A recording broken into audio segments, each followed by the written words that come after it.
Hi guys, Patrick here again with another tutorial. So I thought in this session I'd talk about colouring and shading in Photoshop.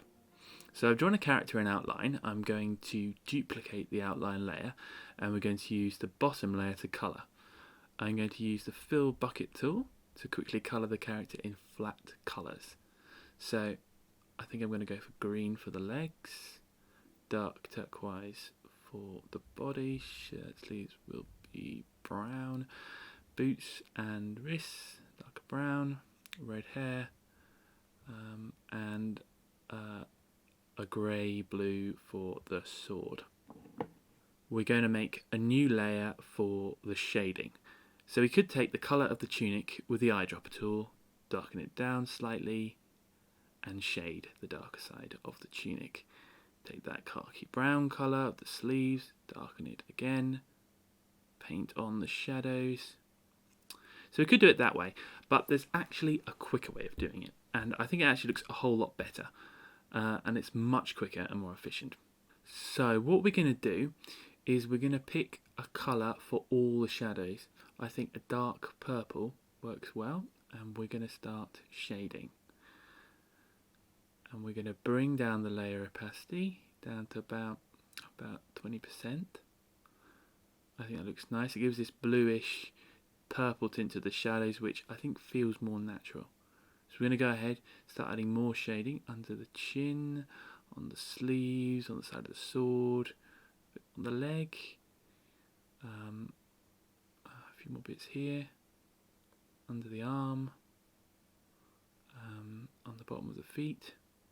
There we go, quick and easy. And we're going to do the same thing with the highlights. We're going to create a new layer, and we're going to add a yellow colour. And that's going to contrast well with the purple of the shadows. So we're just going to add a little bit to a sword and nose, a bit on the tunic, and that'll do. Now we might add another layer, and this time we're going to add just a few details. So I'm going to add a little bit of pink on the cheek and on the nose. Dial that down with the opacity, and then a little bit on her knuckles where she's holding the sword, a little bit of white in her eye, a bit of green or blue. There we go. And we might also add another layer of shadow, so just to affect the really dark areas. And we're just going to draw that on in purple once again. A little bit on the boot, on the other leg, just in the very darkest areas, and that's going to build up several layers. So on the very back of the head, the edge of the sword. Yeah, that looks about right. So we're going to pull the opacity down to I think 20 or 30. And we're going to do the same thing. We're going to create an extreme highlight. Make another layer. Extreme highlight on the top of the hair. A light yellow. On the sleeve. A bit on the sword. The very edge of the tunic. On the very point of the sword. We're going to change the opacity. And that looks good. Now, putting on a dark background, we can just tidy it up a bit.